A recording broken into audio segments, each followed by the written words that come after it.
Okay, another beautiful Sunday is here, day number 22 in the month of February 2026. Good evening, folks, and welcome to Iron Port here on Metropolitan Television. Iron Port is proudly brought to you by the Ghana Revenue Authority, Gwell PLC, Serene Insurance, Ghana Link Network Services, Meridian Port Services, MPS, and indeed Phoenix Insurance. The show is proudly powered by the Ghana Ports and Harbours Authority, GPHA, and our media partner on this journey of a lifetime is the Business and Financial Times, the BNFT. Now, if you want to have a grasp of all that transpired on the show tonight, make a date and grab the Thursday edition of the BNFT, and you'll be able to read all that happened here on the show. Tonight, we are going to be streaming live on our social media pages. On Facebook, we're live at Ghana Ports and Harbours Authority.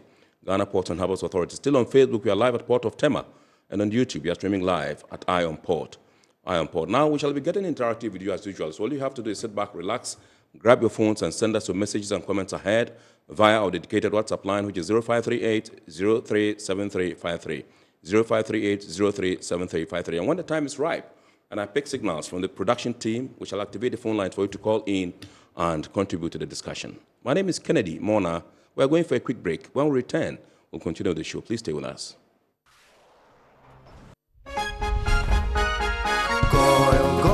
Good energy brings you quality choices with Goil Super XP. Available in many Goil stations nationwide. It is fortified with special additives that help your engine perform better and use less fuel.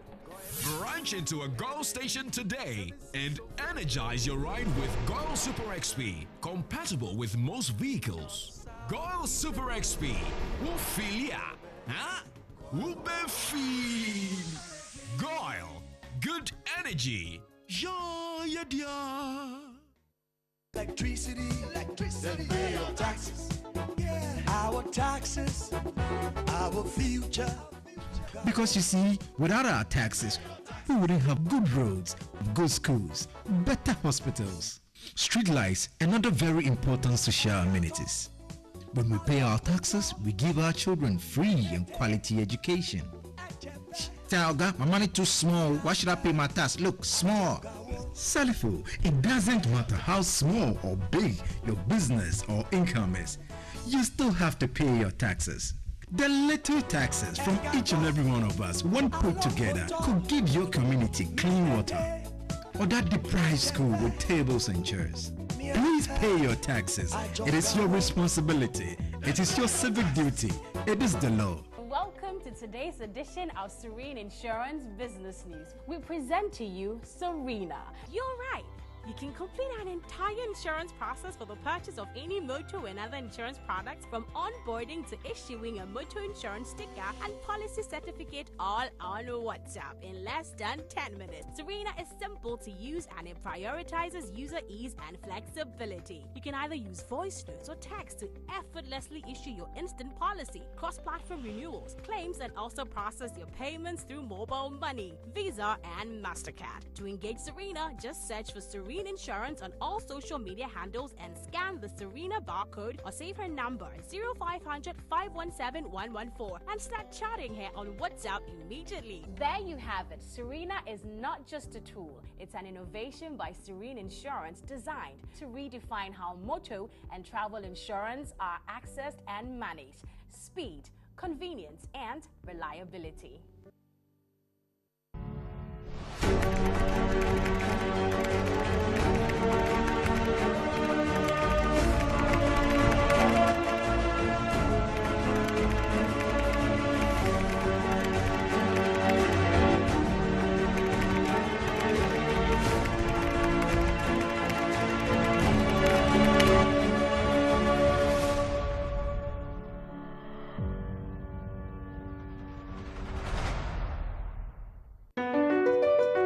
MPS Terminal 3 is Africa's new state-of-the-art container terminal at Tema Port. For manufacturers, agro-processors and traders, the new port means business can be done faster. This infrastructure boost will improve Ghana's port handling capacity, connect more trading routes, and oil the engine of growth for the economy, creating greater opportunities across all sectors as Africa's markets merge and become the largest trading bloc globally. MPS, we connect, you thrive.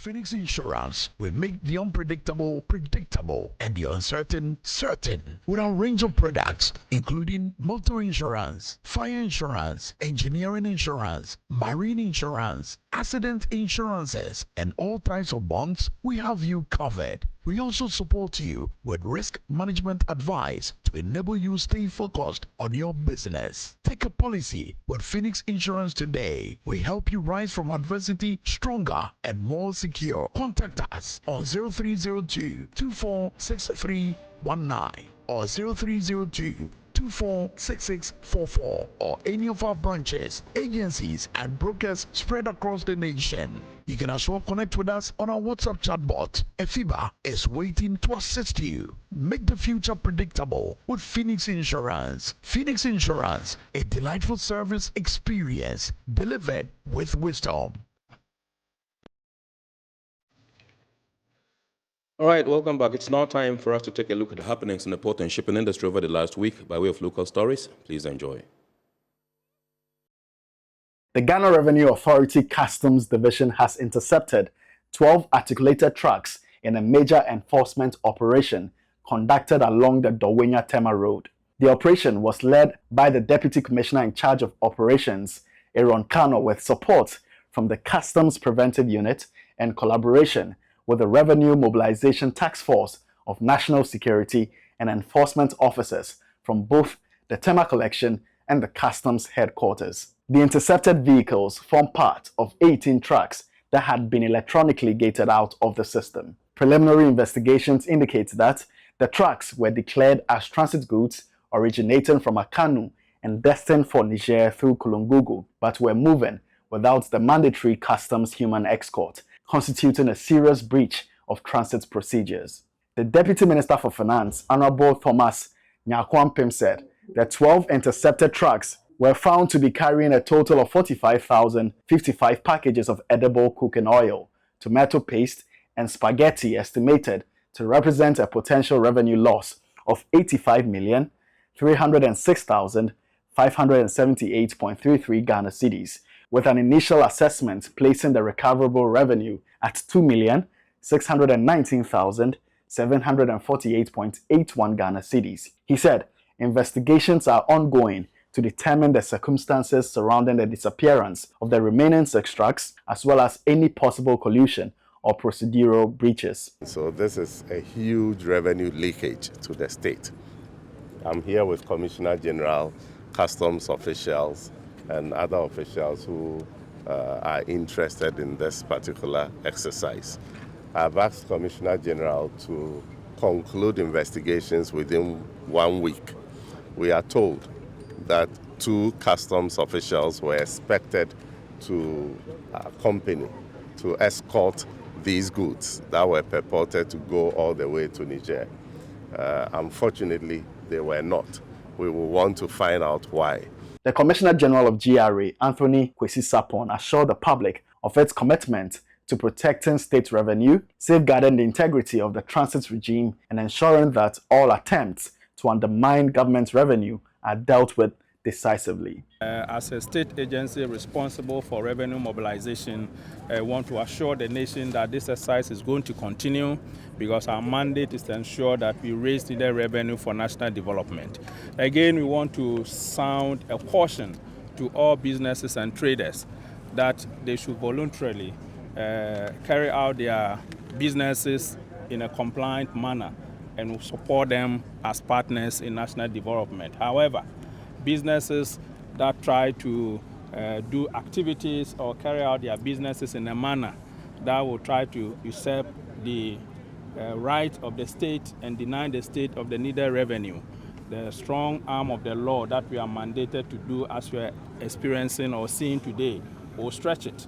And when we get hold of them, we'll ensure that within the confines of the law we'll apply it. The seized trucks have been transferred to the Ghana Ports and Harbours Authority's transit terminal, where they are currently under strict customs supervision with logistical support from GPHA. Stakeholders in Ghana's fisheries sector have convened in Accra for a high-level workshop aimed at improving vessel safety, fisher welfare, and emergency response systems. The Ocean Centre's Ghana workshop held at the African Regent Hotel brought together regulators, industry players, labor unions, and development partners to chart a safer future for Ghana's fishing industry. Under the theme, Safer Fishing, Stronger Livelihoods, the workshop focused on strengthening safety compliance, protecting workers, and improving coordination during emergencies at sea.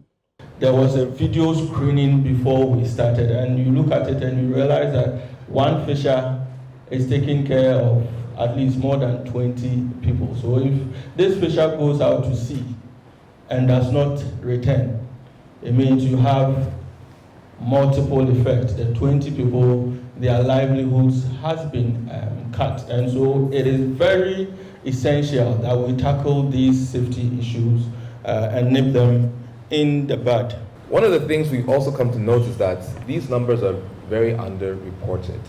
A lot of times there are accidents at seas with small boats clashing with larger ships, dangerous navigation at night times, and other hazardous situations which are not always reported. So that tells you that this is something that collectively we have to come together to look and solve this problem. And the Ocean Center is not a one-year program or two-year program. It is designed to be a long-term initiative, because we know that if you want just to have some discussions, okay, a one-year project can say, okay, we arrived at that. Yes, we'll have the report. But if you really want to see changes, we need 1, 2, 3, 4, 5 years. And that's why we are here, with all of you gathered and inviting you not only for a one-year adventure, but to stay on board with us in this vessel that really wants to arrive somewhere and make a difference. In a keynote address delivered on her behalf, Minister for Fisheries and Aquaculture Development, Emilia Arthur, underscored the need for stricter safety enforcement and stronger protection for fishers, noting that safeguarding lives at sea is central to sustaining Ghana's fisheries economy. Let us ensure that the people that we deploy out there, we put them first before the money. Because if you keep losing your seafarers, your crew members, what do you think will happen to the industry in the next 10, 20 years to come? A major highlight of the event was the presentation on the Marine SafeNet Ghana project by Friends of the Nation, which aims to improve distress reporting systems and enhance coordinated emergency responses for fishers operating in Ghanaian waters. It's a solar-powered device, works on satellite connection. It has automatic capsize reporting, so there are 3 emergency contacts assigned to it. When canoe capsizes, it sends alerts with the GPS information, where, when, and what happened. Not exactly what happened, but when and where the incident happened. There is an SOS button on the device where the fishers can turn to the SOS when they are in distress, and the device will send an alert to the emergency contact and also the monitoring dashboard. Then a sort of help can be sent in that regard. Panel discussions featuring the Fisheries Commission, Ghana Maritime Authority, Ghana Industrial Trawlers Association, Ghana Canoe Fishermen Council, and the National Union of Seamen, Ports and Allied Workers examined vessel safety compliance, worker welfare, and collaboration across the fisheries value chain. There's an update, and there is a press release from ICOMS, that's Ghana Link, the operators of the Integrated Customs Management System at the port, and it says update on missing transit trucks, all other 6 located and verified. And it says Ghana Link Network Services Limited, operators of the tracking systems at the ports, have taken note of media reports and public statements suggesting that 6 out of 18 trucks linked to Bill of Entry, that's BOE, 802261-25039, were missing following an overnight enforcement operation. We wish to provide an update based on our electronic tracking, playback, and physical verification on the ground. Key facts in plain terms. 1. All 18 trucks under BOE 802261-25039 have been located on our tracking system. 2. The 6 trucks earlier described as missing were not missing, to the tracking platform.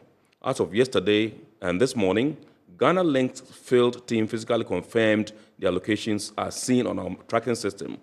We therefore have transmitted the information and report to the Customs Division for any action deemed necessary under the law. 3. Our playback indicates the trucks were on the declared transit route, Akano to Kulungugu onward, until authorities directed 11 trucks to move to the Tema Customs Transit Yard. Because the yard is not part of the declared transit corridor, an alert triggered a route deviation deviation alert on the tracking system. And this should be understood as an enforcement-led diversion of for controlled purposes, not evidence that trucks had disappeared. Now, where 6 trucks were located, that's tracking and physical verification. The following trucks, previously described in reports as missing or outstanding, persisted at the specified location and physically verified this morning, and their locations were shared with customs. Now, they list the number of the trucks, the tracking and physical cluster, as well as the disposition, that's Ghana Link, and the action that have been taken. And all the actions have been that they've been located and physically verified. We wish to help the media to understand and report correctly, as the emerging picture is not one of trucks vanishing, but an enforcement incident where 11 trucks were directed to a controlled holding point, that's Tema Transit Yard, and the other remaining trucks were traceable, located, and today, that was on Friday, 20th February 2026, physically verified and handed over to customs. We wish to state that our tracking systems are built to replace uncertainty with evidence. In this case, the tracking playback accounted for all trucks under the BOE, including those described as missing by the media. This morning, that was on Friday morning, our team went further to physically verify the 6 locations, and we have handed the information on trucks over to customs for next steps. We recognize the seriousness of suspected breaches of the transit regime, and we fully support lawful investigations by the Ghana Regional Authority and relevant state agencies, including national security. Ghana Link's role is to provide reliable visibility over transit movements through tracking data and operational support to the authorities. We remain fully committed to providing a world-class trade facilitation system that empowers business, strengthens government revenue, and support the growth of Ghana's economy. Signed by the head of public relations at Ghana Link Network Services Limited, operators of the integrated customs management system at the port. So that's the press release from them, and that's the update on that particular running story, which broke last week, where some trucks were apprehended and apparently declared missing. We had the finance minister, his deputies, the GRA commissioner general, and other officials from the GRA visiting there, and then addressing the media on this particular incident. And so that's the update we have for you over there. So we now go for the word or phrase of the day. And remember, the word or phrase of the day segment on our import is fashion, to bring you up to speed with the terminologies and jargons we use in the shipping industry. And so today we're talking about appraisement. Appraisement. Appraisement. Determination of the dutiable value of imported merchandise by a customs official who follows procedures outlined in their country's tariff, such as the U.S. Tariff Act of 1930.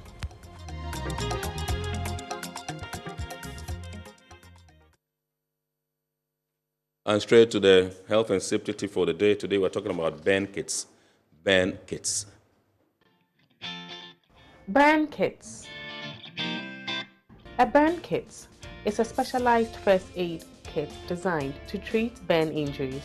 It typically includes items for managing both mild and severe burns caused by heat, chemicals, electricity, or radiation. The essential components often found in a burn kit include burn dressing, burn ointment, and other tools to provide immediate care and minimize damage. These kits are typically important in environments with high risk of burns, such as construction sites or kitchens.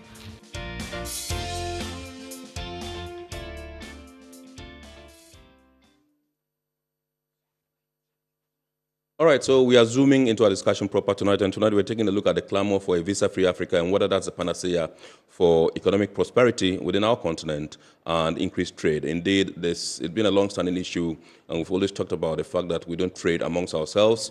And, we thought with the coming on stream of the Africa Continental Free Trade Area, things would have been different, but it looks as if we are still stagnated, we are still where we are. We haven't seen any significant strides that ensures that we have that leverage in terms of trade amongst African nations and all that. And so tonight we want to examine whether indeed if we have mobility increased within Africa, that's going to be some element, it's going to bring some element of prosperity and create the path for increased trade among African nations. And it gives me pleasure this evening to introduce to us the indefatigable and hardworking Ras Mubarak, Honorable, former MP Kumbungu. I don't know whether he wants to be introduced by that way. He's also the lead campaigner for Trans-Africa Tourism and Unity Campaign. He's been to 31 African countries, and he's back in Ghana here. He's been clamoring for a visa-free Africa, and he's seen it. He's been to the various countries. He's seen how the architecture works and what we can do as it were to bridge the gap and ensure that we have some fluidity in terms of trade and mobility across Africa. Also in the studios with us is Mr. Dodi Sedu, who is the Chief Executive Officer of Africa Trade Academy. He's been here on a number of occasions, a couple of times, and so we are proud always to have you. Good evening, sir, and welcome. Honorable, welcome. Thank you, Ken. Good to see you. Absolutely, absolutely. And this should be your first time on our report? First time on our report, and also, I must commend you for bringing all port-related news to Ghanaians at home and beyond. Thank you so much. I commend you highly for this. Yes. And I must say, I think a Happy New Year is in order. Yes. We are still in February. Yes, we haven't met yet. Yes. As the year has begun. Sure. Let me begin with Honorable Ras Mubarak and get you to give us some sense of what you saw on your rounds, during your rounds, when you visited the various nations, and what struck you, some of the salient takeaways that you took from your trip. Well, so we traveled across 31 African countries in 160 days. That's 5 months. We've done 28 of those countries exclusively by road, and doing 3 of them by air due to circumstances beyond our control. Right. And I must tell you that it was an extremely difficult but necessary journey. And it's opened our eyes to what is possible. This is not the first time that a journey like this has been undertaken. You recall Colonel Muammar Gaddafi. Yes. He used to travel, frequently by road. In 1997, he traveled to Nigeria. Yes. In 2007, he traveled to Libya he traveled to Ghana all the way from Libya. Yeah. Travel by road to, Zimbabwe. And all of these travels, gave him an inkling that indeed Africa has got to trade a lot more amongst itself. Absolutely. Having traversed 31 countries, 28 of which by road, we have been more convinced, than ever that this is necessary for Africa. Now, even before we started the journey, there were the doomsayers, doomsday prophets who said this was risky, it couldn't be done, we were going to get kidnapped. And I can tell you, without fear of contradiction, that throughout the 5 months on the road, it was only in Nigeria where we used, armed, security. Right. And this was to enable us travel from Abuja to the east of Nigeria into Cameroon. Right. You see a lot of, first of all, attempts at extortion. So even at the Togo border with Benin, there were attempts to take money from us. Yes. You see failed infrastructure in places like Malawi and Liberia. Right. You see genuine challenges, but inherent in these challenges are also opportunities and positive news. Right. For instance, if you go to Southern Africa, you've got the Trans-Kalahari Highway, which connects Namibia, Botswana, and South Africa. And this is a super highway to make travel, movement, especially overland, easier for the people. Right. You would expect that, other parts of Africa would replicate, some of these things to make it easier for those who can't afford shipment and those who can't afford air travel to be able to travel freely. You also see a lot of, you hear about a lot of stereotyping, and that occurs even here in Ghana, where people tell you that, they don't want Africa's borders to be open because Nigerians would come in, forgetting that Nigerians don't need, visas to come to Ghana because of ECOWAS protocol. So they have access to several countries. If you look at Southern Africa, particularly South Africa, you hear people say that, we don't want West Africans here because they are coming to take our women. Absolutely. So there's a lot of ridiculous statements being made as to why we shouldn't integrate. Yes. And probably because the case hasn't been made enough. There hasn't been a compelling story told to the African public that if you integrate, not only would it be best for your government, Absolutely. but it will be best for your young people. Because currently there are more universities in Africa than there were in my generation when I was in school. Right. There are more universities in Africa than there were in my father's generation. And this is the most educated, generation we have today. Right. And so countries keep churning out young people from the various institutions of higher learning. What that means is that you need sustainable jobs to be able to, keep these young people busy. Because Africa has a very youthful population. Majority of, the people in Africa are young people. Yes. And if governments are not careful to keep them busy, we would find ourselves in all manner of, difficulties. You see incidences of terrorist attacks in the Sahel region and, parts of West Africa, especially Nigeria. Yeah. These are all happening because there are no sustainable jobs. So, a terrorist organization can tell young people that, look, we'll give you $100 or $200 every month. All you need to do is just go and bomb some markets. Yeah. For these young people, they've never seen even, the equivalent of $100 in their local currency. Yeah. And so they are more prone, and susceptible to committing crime. Yes. As it were, if they had sustainable jobs, they should be able to, say, no, I don't want to deal with these things, And so Africa has huge potential. I mean, you're looking at a population of 3.4, a combined GDP of $3.4, $3.5 trillion. Yeah, sure. You're looking at a population of 1.4 billion, Yeah. people. Yeah. West Africa alone has a combined GDP of more than 450 million. Yeah. And so if we are trading a lot more amongst ourselves, either over land, either by sea or by air, then government would get revenue, it would generate resources, because we've gotten to a point where we even have to promote cultural exchanges the more. Sure. So it's not just about trade, but it's also about tourism. Yeah. It's about cultural exchanges. Take what happened in Zambia recently, where our president went to Lusaka in Zambia, the Fugu, and the Fugu people, incident, saw our Fugu as a blouse. Yeah. I mean, if Africans had a lot of cultural exchanges, you wouldn't be seeing some of or hearing some of these things. Yeah. So what happened in Zambia had happened because the African is ignorant of his or her continent, Africa. Yes. And that we are more excited to learn about, Paris and London and Washington than we are to learn about our own African, continent. Yeah. So the point is, we've got to trade a lot more amongst ourselves. That will generate revenue. That will create sustainable jobs. That would reduce our dependence on all of these tin pot countries, I call them, who mean nothing. They come here without good intentions. Sure. You take a country like Mauritania, where there's about over 2,000 kilometers of rail, all right? And, people are extracting iron ore straight to the ports. Wow. And there's zero regard to, creating an avenue for people to also travel. Yeah. So there are no coaches even on these trains. Yeah. Wow. And as Africans, we've got to be wary.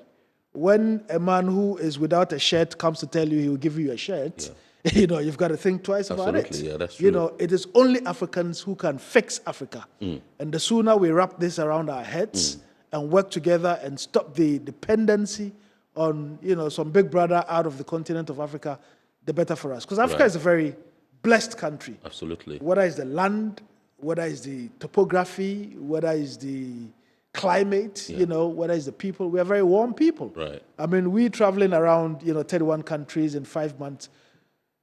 convinced us that Africans are warmer than we even thought, you know, and you would find strangers who are willing to assist. You know, we've had a couple of accidents on the road, and, you know, you won't believe how people had to stop whatever they were doing just to come and support. You don't get these things, you know, or elsewhere on the continent of Africa.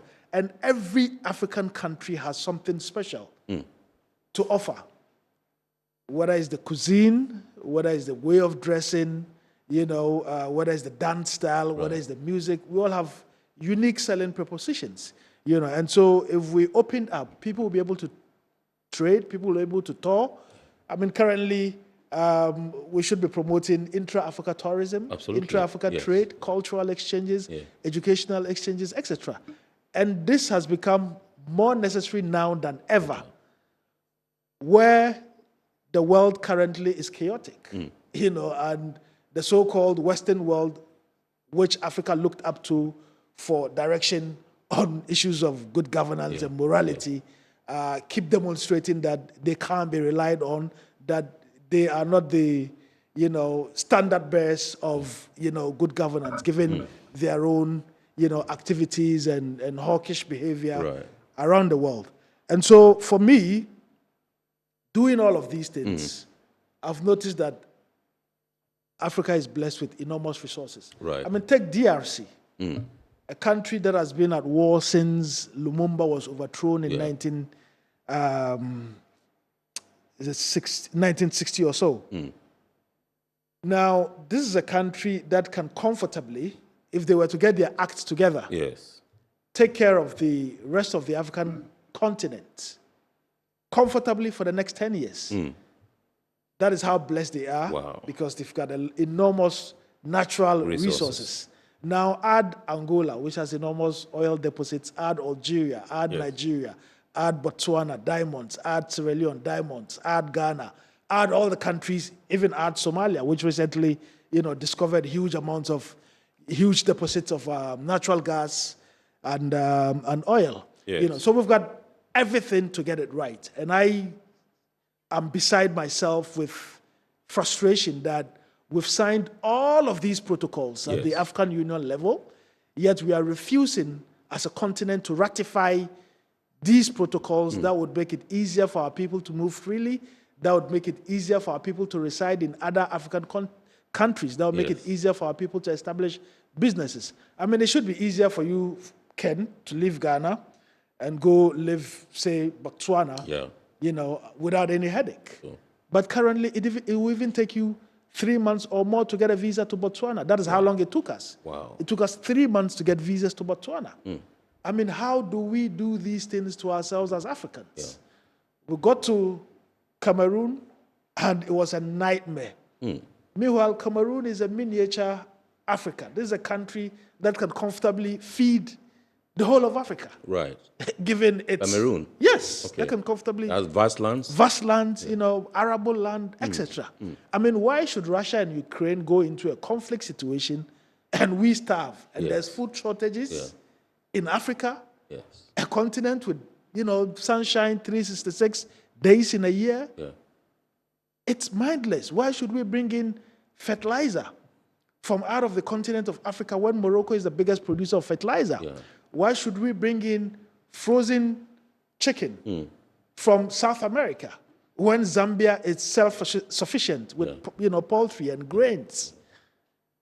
And so we've got to trade amongst ourselves. That is the only way we can, you know, extricate ourselves from this dependence on the West. You know, it's the only way we can create jobs for our young people, and it's the only way that government can generate revenue. A final point on this. Currently, our cocoa farmers are crying. Prices of cocoa on the international market has fallen. And so it's affecting government's budget and plans. All right? I mean, this has happened over the years. Every now and then, prices of commodities drop on the international market. We don't control the prices. And when they drop, they, you know, rip to shreds government's plans for the country, be they in infrastructure, agriculture, etc. The time has come for Africa to diversify its economy and to look at other avenues of other revenue streams, of generating resources. And I say there's no better way of, diversifying than through tourism. Absolutely. I mean, it's an enormous market. Yeah. I don't see Potential why is huge. And that is huge. And look at the value chain, from tour guides to drivers to food vendors to people selling, artifacts, etc. Yeah. To hotels. I mean, it's a huge value chain. And if we focus, every African country, take Morocco. 2 years ago, Morocco attracted over 17 million tourists. Yes. I don't see why Ghana cannot do that. I don't see why Zimbabwe shouldn't do that. I don't see why Sierra Leone and all of these countries in Africa with something special to showcase. I mean, you mentioned London, and a typical African can tell you everything about London or Paris. You mentioned Accra or Luanda in Angola or Mbabane in Eswatini, and we go blank. We should be teaching They're more ourselves. inclined to the West than to Africa. And it's part of the damage that has been done to us as a result of slavery, then colonization, and now neo-colonization, where we are more proud to accept Western values and culture than we are proud to accept our own culture. Today, if you wear a suit and tie and go into an office, then you are seen as smartly dressed. If you wear your slit and kaba or your fugu, you are seen as somebody who is not sophisticated. Why must it be this way? I get it. Thank you very much indeed, Honorable. I'll be coming back to you, but let me come to Mr. Dodi Sedu and find out from you. Several years down the line, we have AFTA. Ghana is fortunate to host the Secretariat, National Secretariat, but we don't seem to be doing anything significant under AFTA. What is the issue, and how would mobility, in Africa help, to increase the level of trade that we're having? Thank you once again, and Ken, for having me, and good to meet you, sir. I think you did really embark on something very significant, and I commend you and your team for making that very bold, taking that bold expedition and also making a statement. On the AFCFTA, I think that what we need to clearly understand is that we are making good progress. If I say we continentally, the AFCFTA Secretariat is making good progress. Why do I say that? I say that because trade agreements are, acts of law that must be integrated into national legal frameworks, beyond which industries, private sector, businesses must see and understand the opportunity and leverage on them. And from where I sit, I see a lot of interest. I see a lot of way being made. And I think that the Ministry of Trade, for example, in Ghana, and many other institutions in Africa, including the Secretariat, are taking those steps. What we need going forward is to accelerate them, is to really give a lot of priority, a lot of removing of the barriers that affect trade, so that these aspirations can happen. When it comes to the aspect of free movement of people, I think that it's being a very critical aspect of enhancing and promoting trade. Now, when trade began, or as trade has progressed, one key thing that has brought trade this far was the insurgence of globalization. Now, there's been deglobalization, but globalization was driven by a number of factors. One of them being technological, that through technology, we were able to connect more. One of them being transportation. We had shipping lines coming up, and also containerization that allowed goods to move across the globe. And with that also came the ability to trade, and then also movement of people became critical. What is happening is that we've made good progress in some of these things, but we've left behind aspects of free movement of people. Now, don't forget, even with ships, aircrafts, and transportation like trucks moving, people move. There are pilots, there are air crew, there are ship workers and captains who move these people. And there are ways and means by which internationally standards and procedures have been developed to enhance their movement. What is become critical, especially for Africa, and this is my view, I believe that... Is the light on your microphone on? It's on, okay. So, yeah, okay, great. Okay. I think it's on, yeah, sure. So I believe that what is happening is that the global developments and frameworks that were developed were looked more from a Western perspective. Africa has some very unique situations, which includes the amount and the volume of trade that is conducted cross-border, I mean physical border. We have 55 countries, most of which are contiguous. So like Rasmussen was saying, you go from, if you take Abidjan-Lagos corridor, 6 countries with 8 corridors, okay? And trade is happening, along these corridors. So we have cross-border trade, we have corridor trade. There are about, I can't count the number, but there are significant corridors that some of which are even overlooked. For example, he mentioned the trip from Abuja going all the way. There's a corridor between Lagos all the way to Kano that goes into Niger. Okay, we have corridors, north-south corridors. So the corridor from Tema through Ouaga to Niamey, the corridor that goes again from Tema into Burkina Faso. There's a corridor from Dakar all the way into Guinea, then into Burkina.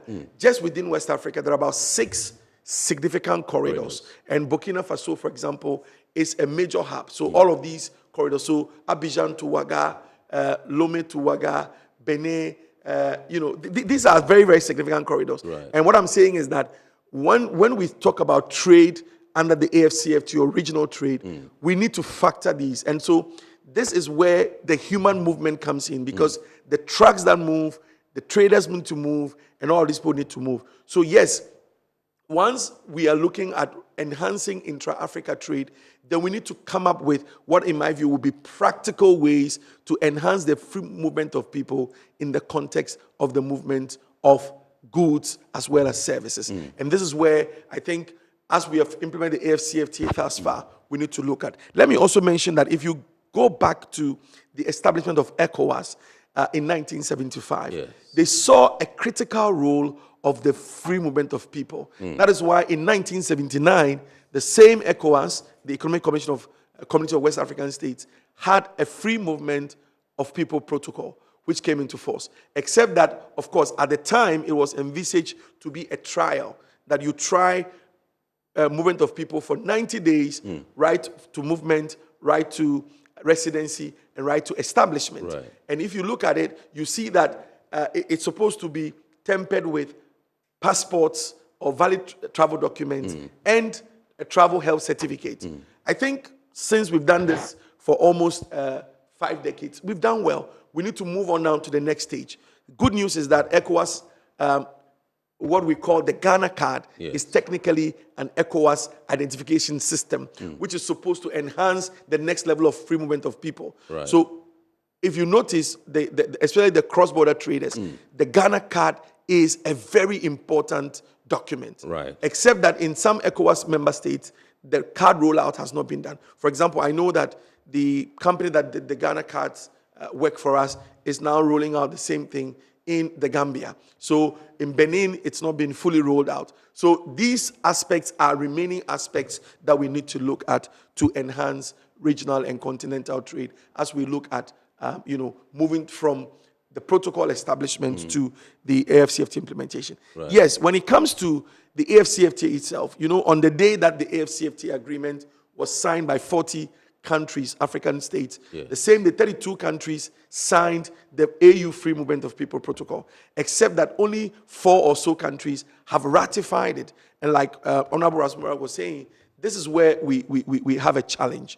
I think that the African political class are afraid of losing the grip on, allowing movement of people. And this is my view, that the political class... A turf war or something? Well, it has to do with control. Because once now, the political class get their mandates from the citizens and the people within a certain geography. Now, if you let that free movement happen, of course, you have to have assurances that people who can vote, people who can elect into office are only citizens. You have to have assurances. And once you cannot guarantee that assurance, then you don't want to allow for free movement of people, right to residency, and right to establishment, which can dilute your political base. This is my view, but it's subject to contention and discussion later on. So this is where I think we need to address and enhance the ability of people to, to move and also to assure that the political class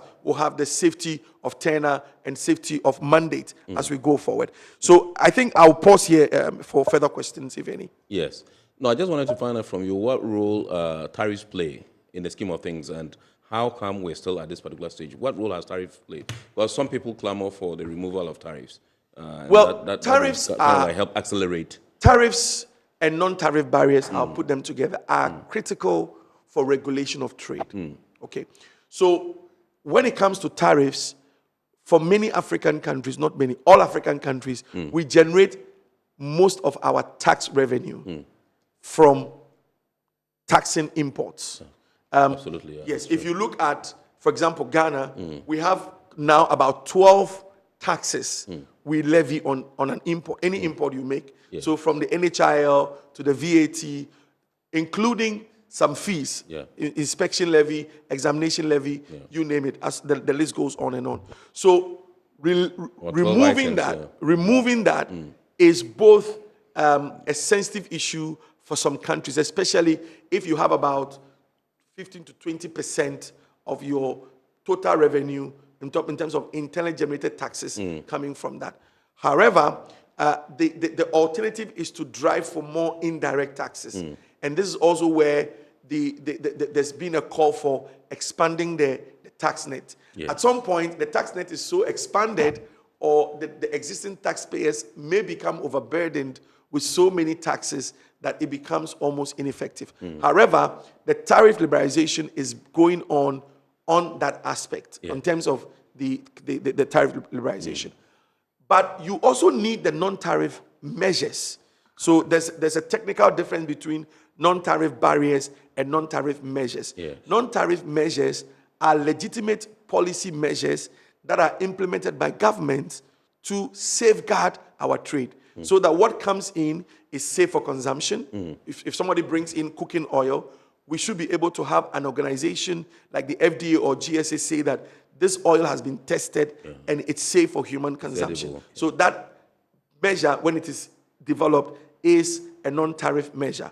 However, when you implement the measure in a way that it becomes a restriction on trade, an unfair restriction on trade, then we call it a non-tariff barrier. So, for example, you implement it such that it affects more imports than domestically produced similar goods, it becomes a non-tariff barrier. Maybe the process to obtain a permit or a license to import that product or export that product, the process, if it becomes lengthy, it becomes expensive, if there is any indication of paying facilitation fees, then it becomes a non-tariff barrier. And so you see that in some respects, some countries, and this is not just Africa, globally, a lot of countries have reduced tariffs, but they've increased or instituted more non-tariff measures, and in some cases non-tariff. So for a simple product, you may have more than 5 agencies involved in its approval, imports, and marketing, even domestically, and that in itself could become a challenge. So I think the Clamour, or for Africa, what we need to see now is transparency of measures. Okay, so the issue is not just having the measures, but the measure should be developed and objectively implemented. It should be developed, and the importers and exporters of the product giving enough time to know it and understand it and adjust. Okay, for example, if I'm to export a product that you require me to, use a particular chemical or a particular, I was just this week with an organization that regulates fish exports from Ghana. So if the oil that the fish the sardine needs to sit in must be of a certain texture and quality. You don't just say that from next week or next month it should be so. By best practice, well, we give 90 days. So 90 days for the private sector to receive that information, assess it, and adapt their processes. Because I could have imported a certain volume of that raw material, and in 20 days I need to just, what do I do with it? So that information helps you to now, adjust. So we need transparency of that. Then we also need education. If you are a regulator and you have to institute some of these measures, which is in your legitimate mandate, you also have the responsibility to inform, to educate, to get people aware, okay? And you need to do that. So these are all some of the measures that you need to put in place for non-tariff measures and tariff measures to be fully understood and then implemented. Of course, even with tariffs, there's been some indications in the past. I don't think I want to go into that. But for example, the discussion between FOB, CIF, the discussion between benchmark values or to use transaction value. These are all things that have gone on for a while. But I think what is important is that trade affects everybody. The person who signs off on a permit issuing regime would directly or indirectly be affected by the price of the goods they buy on the market.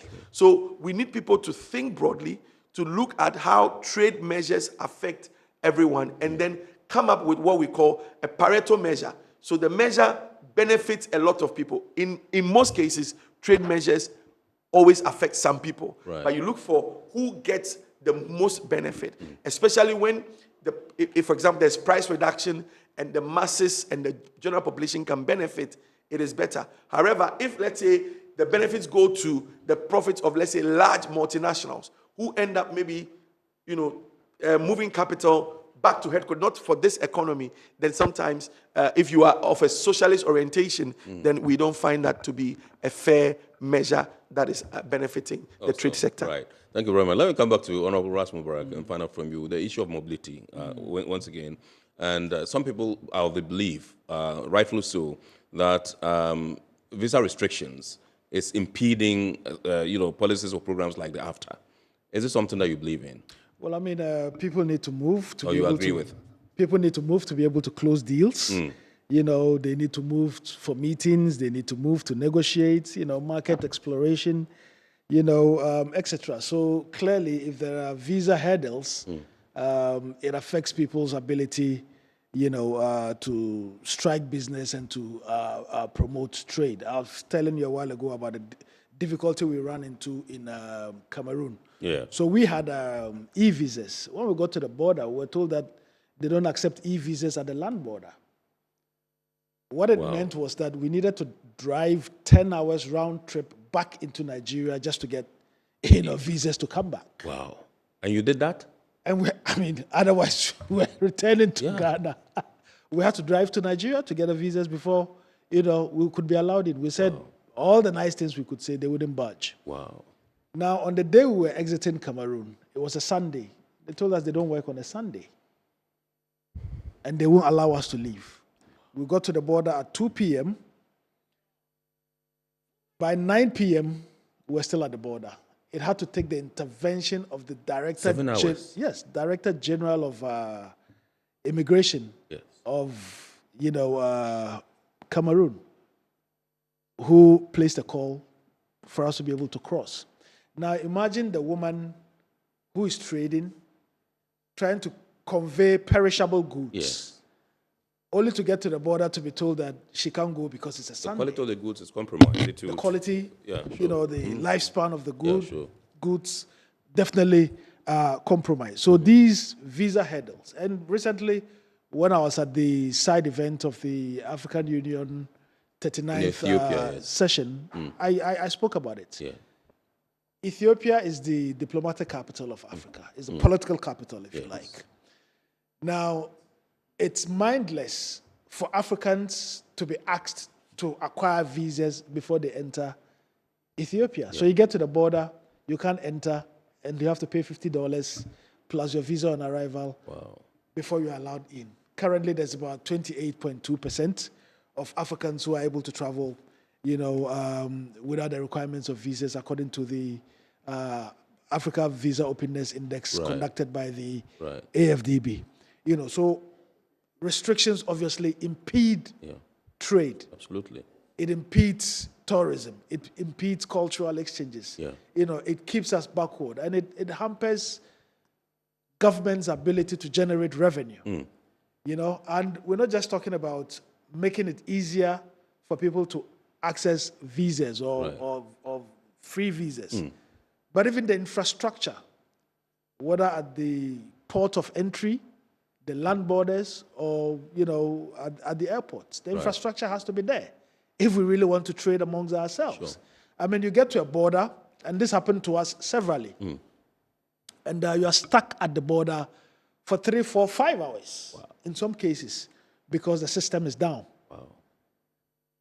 This is 2026. I can't wrap my head around a system being down for 5 hours, and people can't process your vehicle or your documents to move on to the next country simply because the system is down.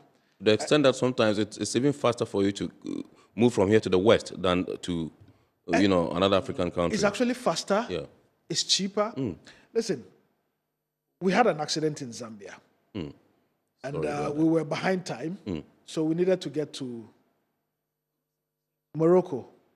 So we flew to Morocco, and to fly to Morocco, the cheapest airlines were the one run by non-Africans. Wow. And the African airlines were the most expensive.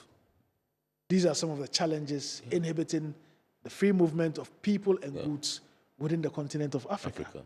And then we have instances where some countries don't talk to each other. So you've got Algeria and Morocco. They are not talking to each other because of Western Sahara.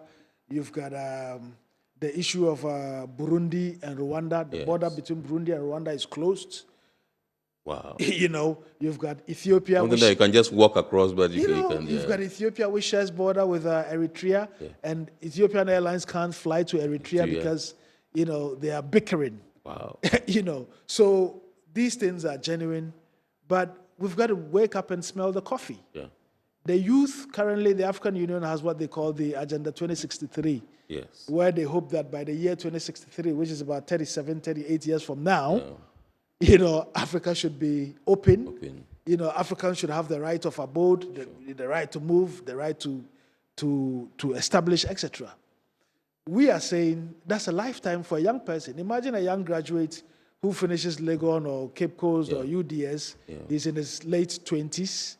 Add 38 years to his life. Sure. Yeah. He's almost retiring.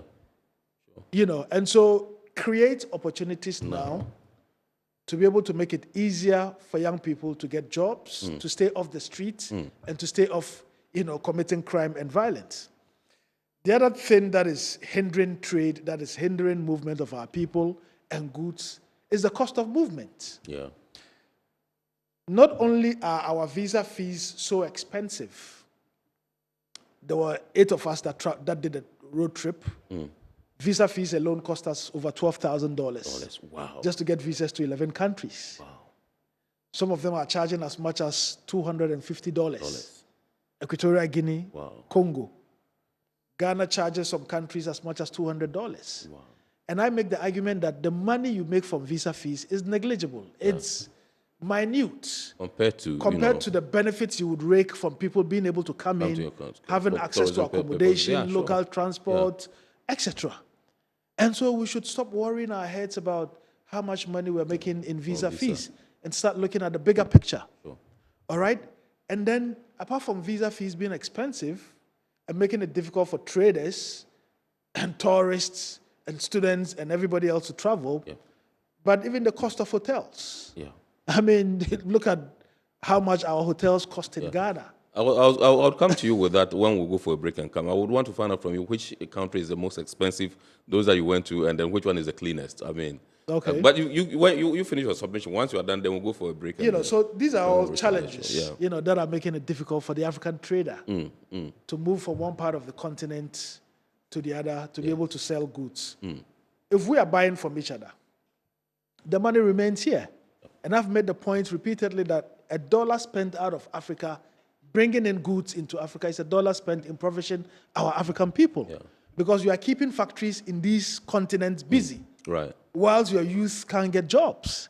And so instead of, being driven by, imports, we should think about setting up factories and as the late Danlate of GCPP would say, grow what we eat and eat what we grow. Absolutely.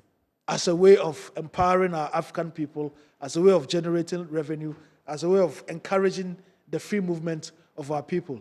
Dodi mentioned earlier, and this is my final point on your question, about the fear of, the political class to open up. And it's a real fear, but it's a fear that is not grounded on facts. Right.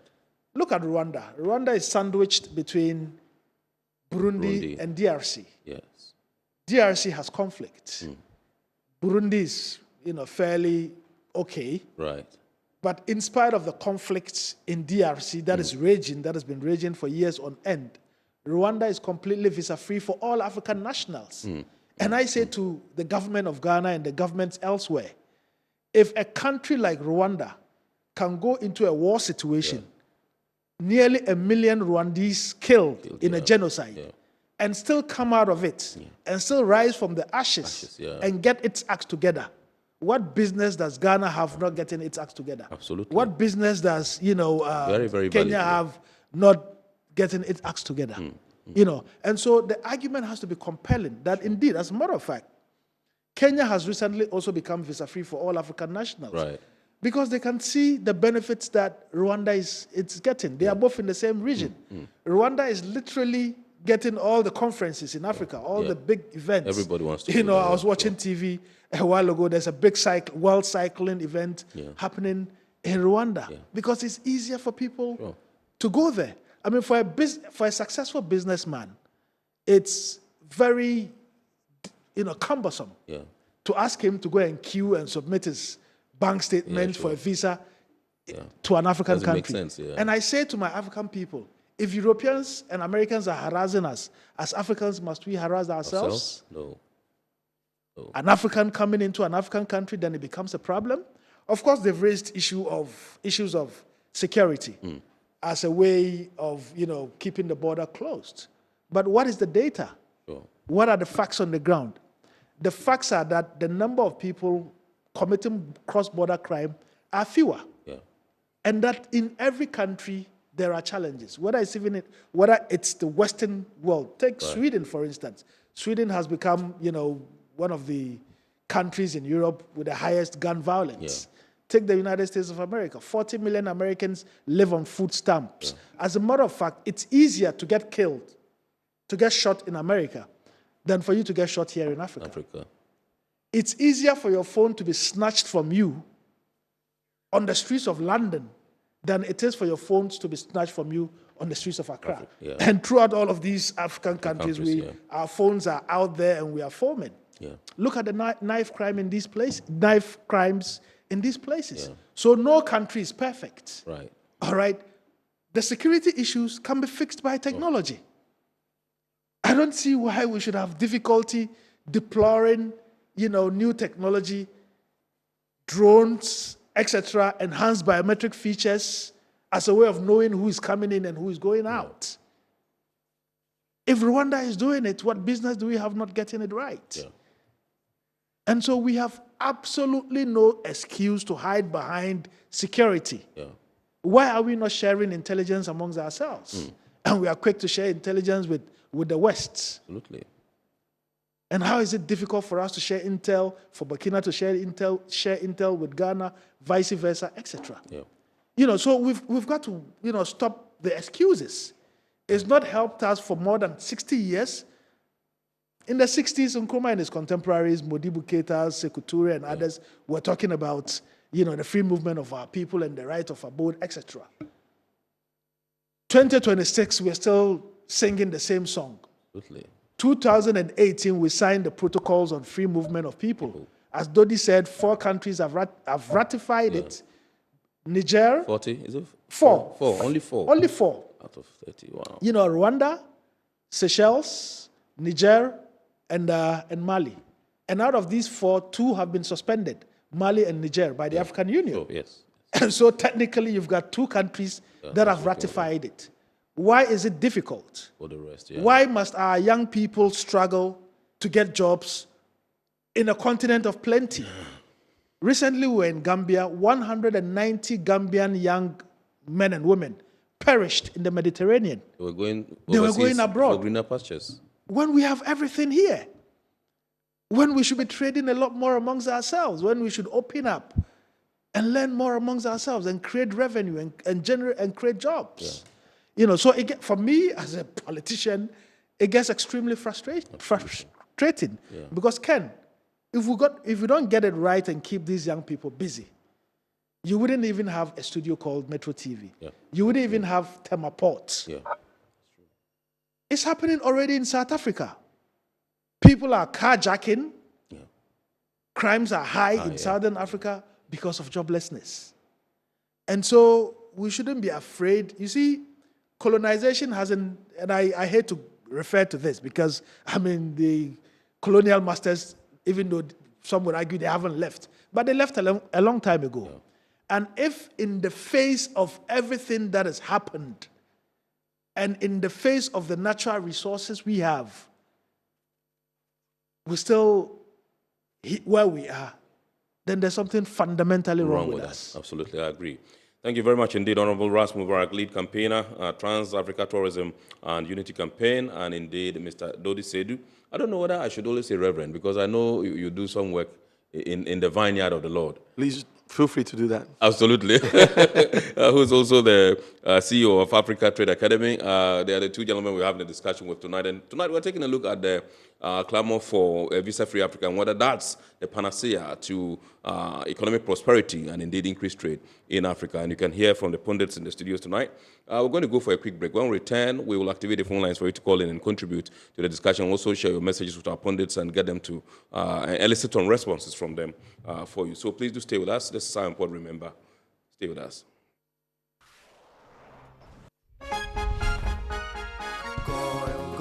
Good energy brings you quality choices with Goil Super XP. Available in many Goil stations nationwide. It is fortified with special additives that help your engine perform better and use less fuel.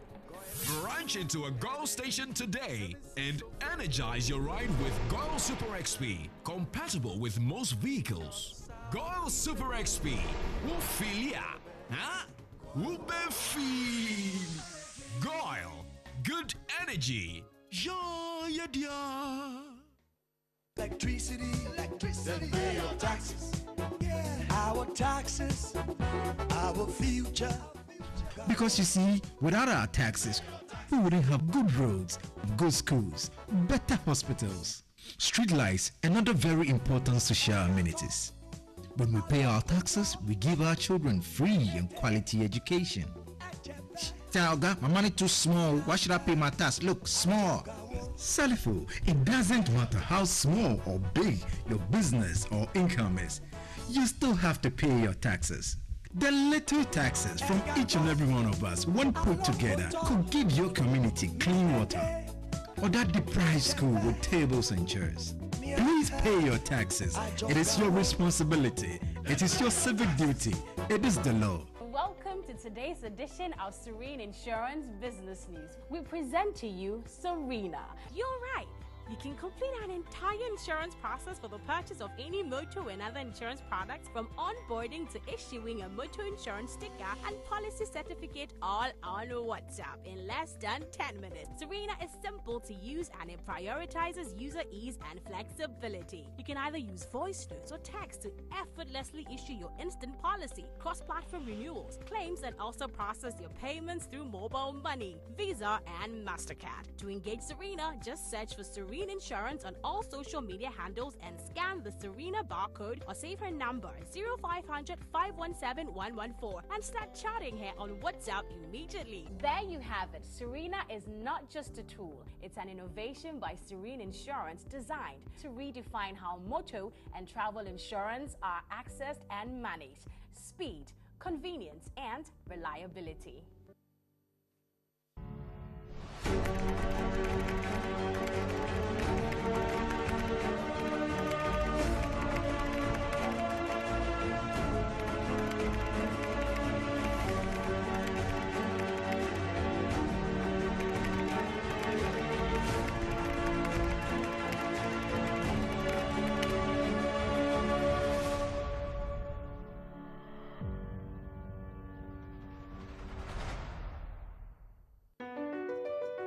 MPS Terminal 3 is Africa's new state-of-the-art container terminal at Tema Port.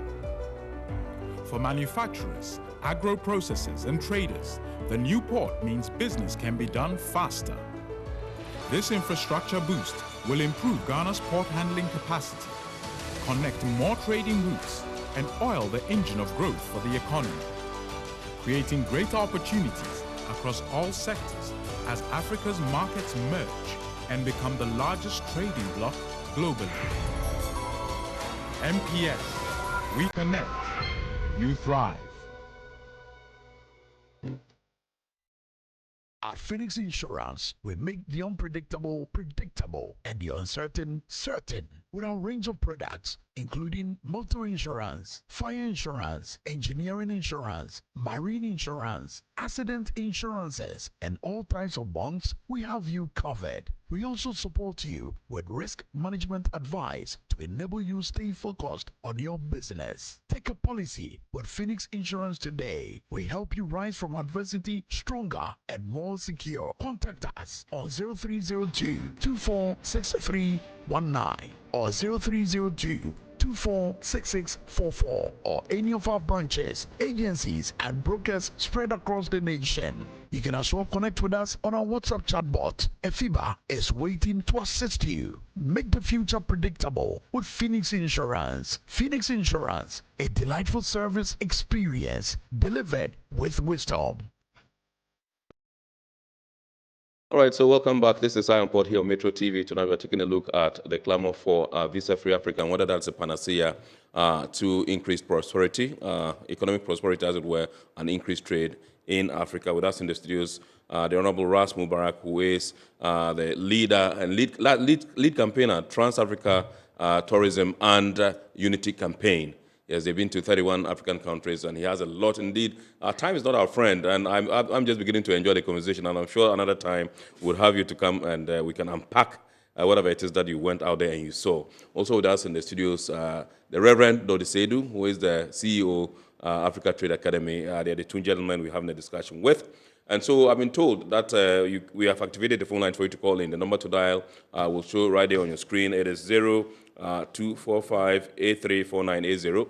That's it right there on your screen. You can call in and contribute to the discussion. Indeed, we'll also be sharing your messages with our guests pretty shortly so that they can give you some responses.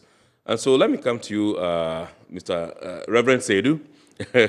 Reverend Seydou, and find out from you. Now, we'll take a look at whether there are empirical examples within Africa, that's e.g. ECOWAS, that show positive outcomes for freer movement. Well, thank you. So on the free movement of people in ECOWAS or empirical evidence, yes, I think the Africa Regional Integration Index tried to assess the level of integration in many African countries. And one of the components of that assessment was the free movement of people. Right. In Africa, across the 8 recognized regional economic communities, I think it's ECOWAS that has a framework for free movement of people that is enviable. Right. So we have a 90-day right to movement, right to residence, and also rights to establishment. Beyond that, I think if you look at the Africa Visa Openness Index also, there are several countries that have different rankings. So Rasmubarak mentioned some countries that have visa-free in Africa, that have visa-free arrangements with several countries. So Ghana is working at that, at least for a short time frame. So we have, for example, Ghana has developed something with South Africa in terms of free movement of people, where you can go there or they can come here for 90 days. And I think the one with South Africa and a few others, Kenya, apart from the historical connection, also has to do with the emerging trade connection. Right. South Africa is one of the dominant hubs for manufacturing and trade in Africa. Yes. And so it's in line. Now, the benefits of free movement of people are very, very, very clear and very, very obvious. So when people can move and can trade, it contributes to the economic growth of those people in terms of the countries where they originate from and they move from. For example, Ras Mubarak mentioned there's often a calculation for every dollar that a tourist spends in a country, how much stays within that country.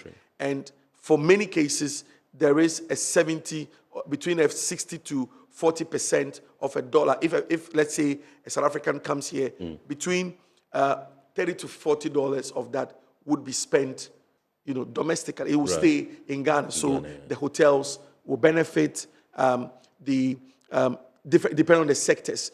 If you take even in terms of investment, many of the Pan-African investments, which is something that we are developing now, comes from South Africa, comes from Mauritius, comes from Egypt, comes from Nigeria. So I'm talking about Ghana. And even across the continent, which African countries are investing in other African countries. You see, this conversation must be had in perspective. What is happening is that trade and investment is changing. Okay? The perception of Africa as a high-risk destination is still high in certain quarters. And like Honorable Mubarak said, it is only Africans who understand Africans. It is only African investors, which includes people who invest in businesses, who know how to navigate the African complexities, if there is anything like that. So when you facilitate the movement of people and facilitate the investment, these are some of the benefits. So the ability for people to invest. So we have, unfortunately, I'm not too abreast with how many Ghanaian businesses have invested in other African countries. Yes, but if you talk about like the MTNs and the UBAs and the some of those organizations, you see significant work. Now, let me even take the work that GPHA has been doing with some of our sister and brother ports and harbors. I know you work very well with the Gambian ports and harbors. That is something that works effectively because there is free movement of people. You can provide technical assistance. I've heard stories about how Ghanaian engineers have supported, let's say, the Liberian Electricity Authority or providers. These are the things so the brain gain is huge. We have certain benefits or certain capabilities, not just in one direction. So both ways, Ghanaian teachers who, in years back, before the 83 incident when they were asked to return from Nigeria, who were teachers, in the Gambia, again, outside, for a long time, lawyers and judges as chief justice were of Ghanaian origin, and if today they have their own judges, it is because Ghanaians and other Africans help them. And this is where sometimes, if you even look at development cooperation assistance, you need like-minded people. We talk about South-South cooperation because it is only people of the South who have certain circumstances who can provide the same support or even the same advice in those contexts. So even in Zambia, we're told that Ghanaians were teachers there. I mean, exactly when they started, exactly. We deployed teachers. As a matter of fact, just the whole of Southern Africa, you've got a lot of Ghanaians who went there as teachers, as architects, as engineers, etc. Professionals, to help them develop their country. Exactly. So in terms of the empirical evidence, it is very, very huge. I think what we've not done is that we've not harnessed these things. We've not harnessed them to the point of growth. Let's take some of the issues we have. If I say issues we have, our integration has certain elements. When Honorable Mubarak was speaking, for tourism and the meetings, the conferences sector to work, there are certain concomitant factors. So if, let's say, Rwanda is hosting or has conferences, it's because they have the tourism space, the Kigali Convention Center, they have very good, at least pleasant taxi drivers, who provide the support, the ecosystem. So if people can move freely, some of these sectors would benefit, would grow to meet. We have people who have hotels or standard rooms at reasonable rates. I mean, in our country, for example, you don't have a lot of space at reasonable rates. The rates are very, very, very high, So I want to also mention that. And I was also mentioning it because I think that we need to harness the stories, the positives of this.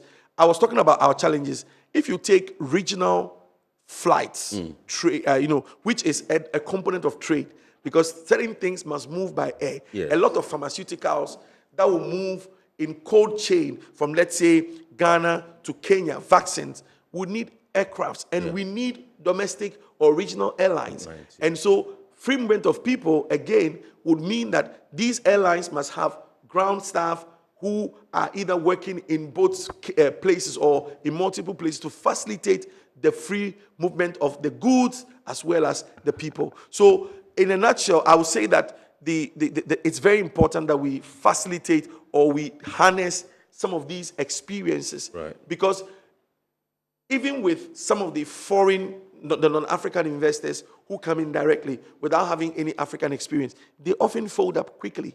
They say it is difficult, they say it is hard.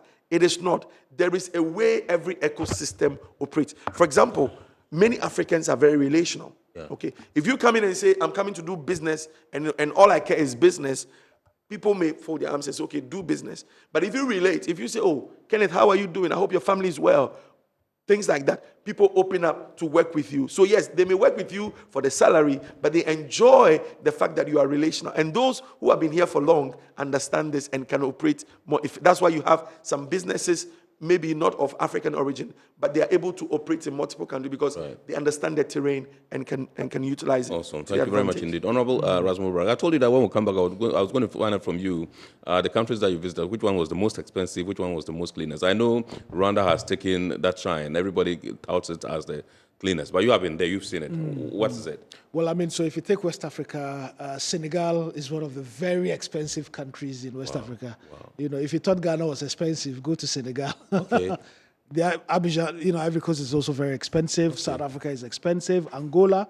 The interesting thing with Angola is that Angola has the second cheapest oil, fuel. Yeah. In Africa after Libya. Wow. So if you were to pick a taxi or a trotro from, say, Medina to Accra, if it were costing you, say, 10 cedis, it will cost you the same amount to go from, Accra to Kaswa. Right. Because of the oil wealth. But anything else in Luanda, Angola, is very, very expensive. Okay. Now, in terms of cleanliness, obviously, Rwanda, for sub-Saharan Africa, Rwanda stands out. Right. But Benin here in West Africa is doing very well. I hadn't visited Benin in over a decade, in about 13 years. And our visit in August of last year blew our minds. Wow. Benin is getting all the indicators right. One of the countries I was surprised by was Equatorial Guinea. Okay. Equatorial Guinea because, there's a lot of, for want of a better word, bad things that have been written about them because of the political climate. Yes. But they're doing very well. I mean, this is one of those countries where you can get about 10 kilometers of reclaimed land, where you've got beautiful beachfronts. Wow. Same for, Angola. You can get about 20 kilometers of reclaimed land, and there's flowers, the streets are clean. Look, tourism is intentional. Beautifying a city is intentional. You've got to put in deliberate efforts. So if you plant flowers by the roadside, you've got to water the flowers. Sure. In Accra, we plant the flowers, we let them die. Yeah. In Accra at night, the street lights are not on. Yeah. Meanwhile, we're charging people for, street light fee, etc. Yeah. So these countries are getting it right. Of course, if you go to the Maghreb, they are on a different world. Yeah. Morocco, very beautiful. Algeria, beautiful. Tunis, very beautiful, etc. And these are things that sub-Saharan Africa can do as well.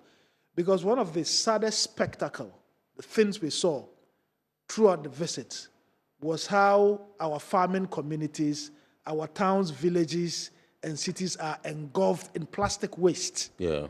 These plastic wastes are destroying our environment. They are poisoning the land where we grow food. Yeah. And so if we want more yields, we should even be able to say that, look, we're placing a ban on single-use plastics. Yeah.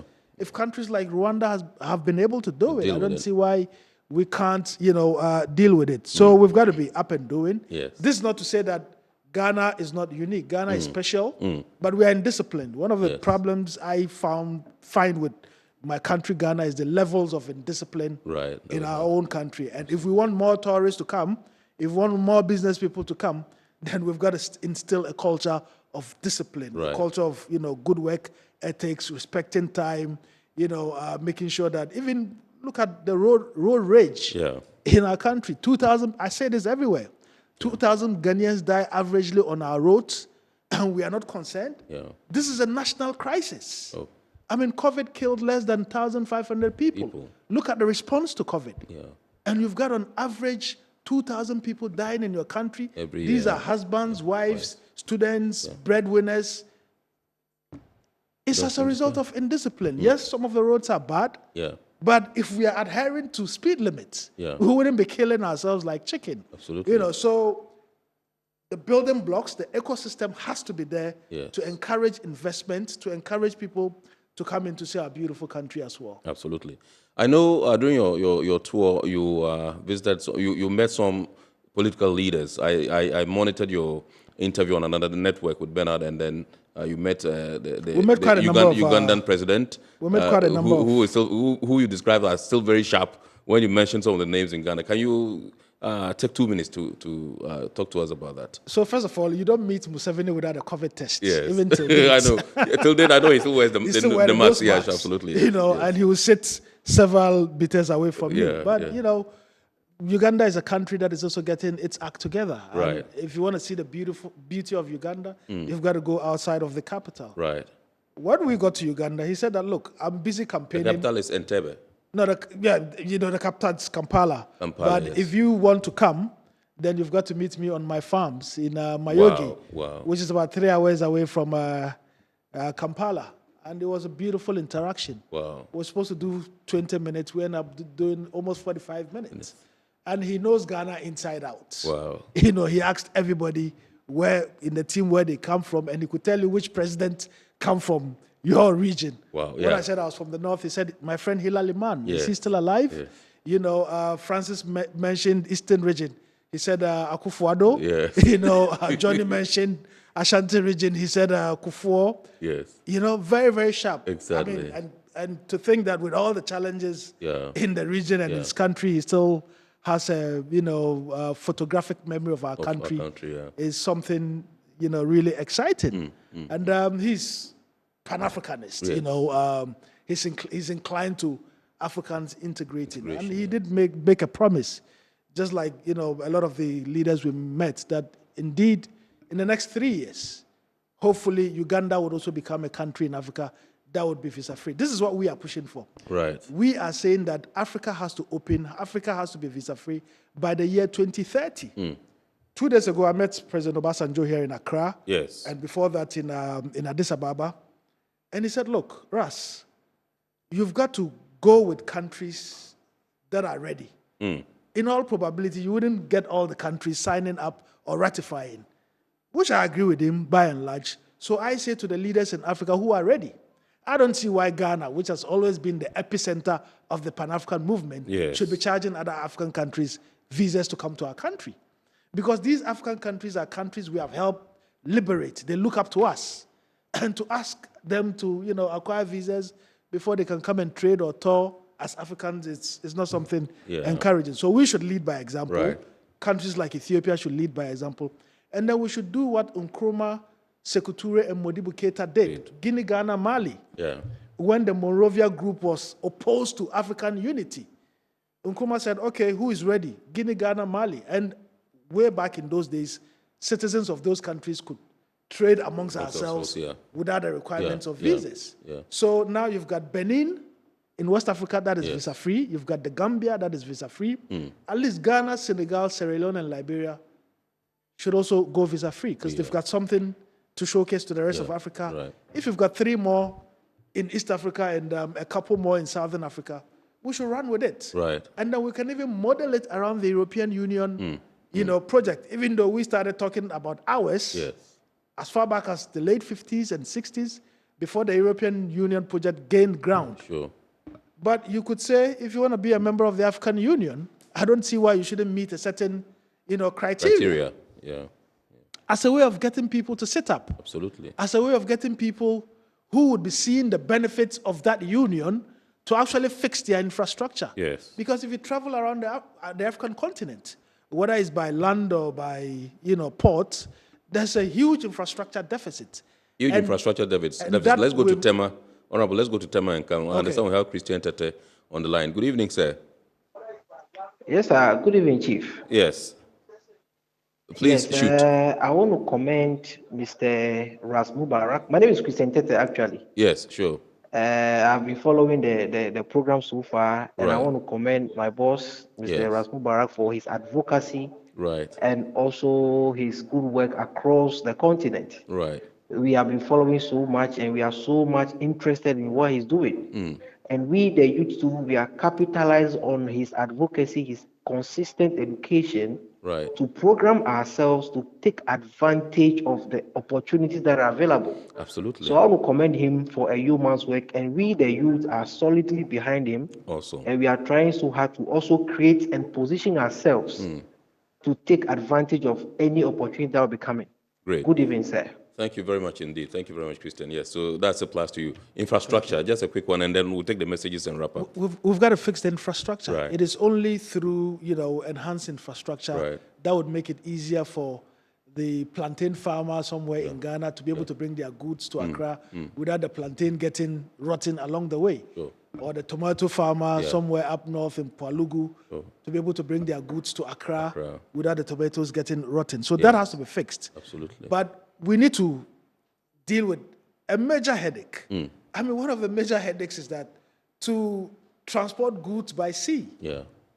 Because you are from, Tema Harbour, and this is Iron Port. Yes. I mean, you are told the goods have to even go outside of the continent of Africa. Before it comes to Accra. Before it comes Absolutely, to Africa. Yeah, that's true. Yeah. I mean, how can we move forward? Yeah.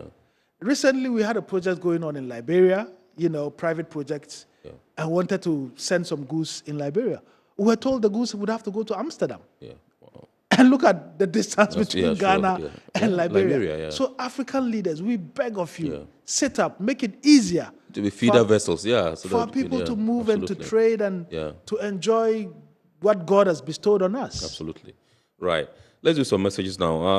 Yebua in Keta says, Visa-free Africa sounds good, but will our security systems be strong enough to handle it? If Rwanda is doing it, a country that has been through war, a country that shares border with Congo, Burundi, DRC, and Burundi, I don't see why we can't do it. Absolutely. So we should ask the Rwandans, how are they able to do it? Okay. You enter Rwanda and the systems know that you are in Rwanda. You overstay, the systems will find you out. Wow. All right. Bridget in Accra says, as a small business owner, travel restrictions make sourcing goods in Africa more expensive than importing from Europe. I think we've mentioned it. Yeah, absolutely. Yeah. To Ras Mubarak, that's Menu from Kumasi. What was the most difficult border crossing you experienced during your 31-country tour? Certainly Cameroon was one. You mentioned, yes. Because of the harassment. And then crossing into Zambia from Tanzania was also another. Wow. We spent 5 hours at the border because the system was down. Wow. And even between Uganda and Kenya, which was surprising to me, because with Kenya's ICT and openness, you would expect that, they will be high up there. But unfortunately, we did about 3 hours at the Busia border, that's what they call it, between Kenya and Uganda. Right. So it looks like the governments in Africa pay a lot more attention to the borders at the airports. Yes.